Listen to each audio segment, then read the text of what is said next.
Hey, what's up you guys, it's KaboosXBL bringing you another amazing Spider-Man 2 video. As promised, I am going to be bringing you the second part of the two videos that I was doing today. The first one was about the official plot for the Amazing Spider-Man 2 game, which will be linked in the description and annotated on the screen if you want to go check that out and hear what the plot of the Amazing Spider-Man 2 game is going to be about. But this video here, we're going to talk a little bit about the gameplay mechanics that we now are aware of through this little Best Buy thing for the game, which is also linked in the description if you want to check that out for yourself.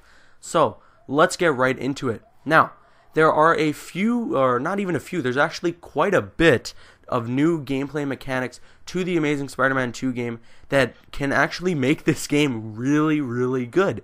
You know, like with Spider-Man 2, the old Spider-Man 2 game, that is arguably, or not even arguably, that is definitively the best Spider-Man game. Easily, you can ask anybody, like, hey, there's been so many Spider-Man games, what's your favorite? Spider-Man 2 will be there some way or another. And with that, we obviously had the webs attaching to buildings.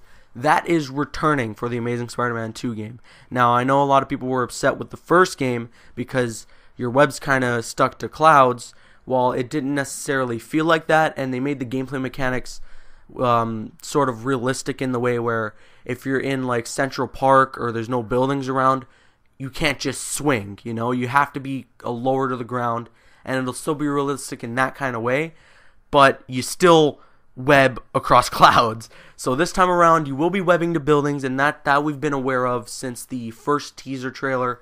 But right now, let's get into some of the new gameplay mechanics. So you get to swing into an exhilarating adventure that parallels the storyline of the second film as your favorite web-slinging superhero search for Uncle Ben's killer. So that's pretty obvious. You play as Spider-Man, right? Now, you get to stop crimes and save citizens, or else face the dire consequences of the new hero or menace system. So this is cool. This brings me back to Spider-Man Web of Shadows, which is a game I actually really enjoyed. Why? Because there were key moments in the game, really key moments, where you had to either make the choice of the Amazing Spider-Man, the hero, or the black-suited Spider-Man, the villain. And those choices they add consequence to the rest of the story of the game.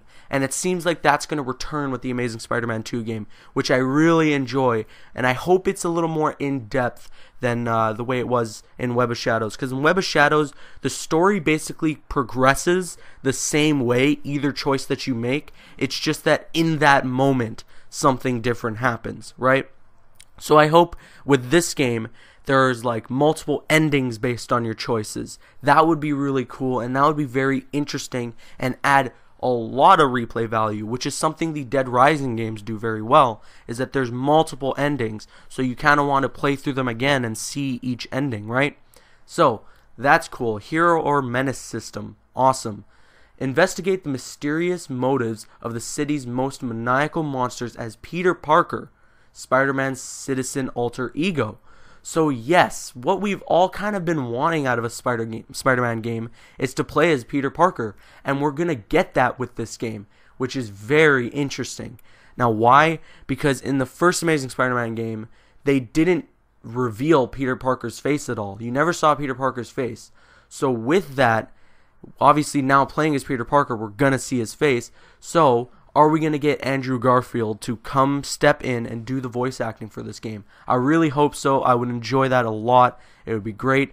While I didn't mind the voice actor for Spider-Man in the first Amazing Spider-Man game, I would totally prefer Andrew Garfield, and obviously Andrew Garfield's look to be imported into the game. Now, continuing.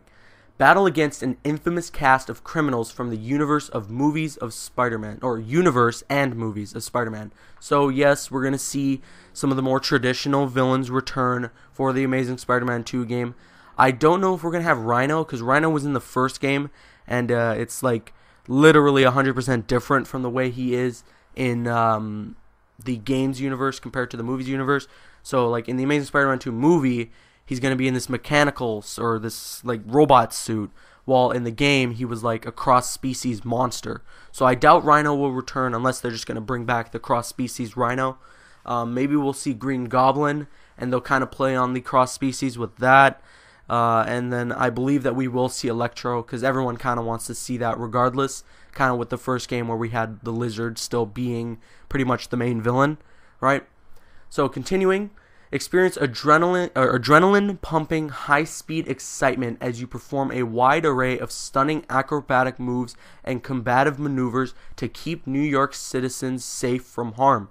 So it does seem like there's going to be a lot more to controlling Spider-Man this time around, rather than just swing here, dodge this, punch that, jump there, climb that wall. There's going to be a lot more maneuvers, a lot more acrobatics, and you're going to have a little more control of Spider-Man, and I really do enjoy that. So, moving on once again, freeze and detonate items using the game's new web arsenal, which includes expansive web slinging capabilities with destructive chemical properties.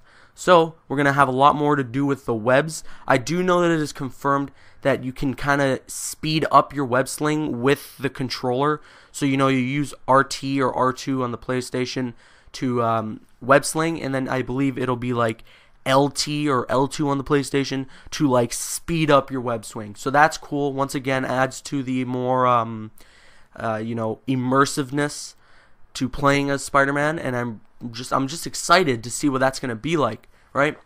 And the last bit of gameplay mechanic information that we were given was that we get to journey all over Manhattan's sprawling cityscape to combat crime in this free-roaming adventure that features a more expansive New York City than ever before. Bigger map, more stuff to do, more fun to have, plain and simple as that. So I am really excited for all these things that I just talked about. I cannot wait to see what some actual gameplay looks like. Obviously a lot of people are complaining about the graphics from the teaser trailer, but there's a lot more months to go for this game. So I am sure that in that time they have improved the graphics. They have obviously improved on the gameplay that we haven't even seen yet, and a lot more. It is rumored that the trailer is coming out next week, and if it does, expect to see it on this channel with a, reaction and maybe even a breakdown. I'll think about that. But I want to hear all your thoughts on the comments below. Please let me know, what do you think of the gameplay mechanics for the Amazing Spider-Man 2 game. I'm CaboosXBL. Like, favorite, comment, and subscribe. See you guys later.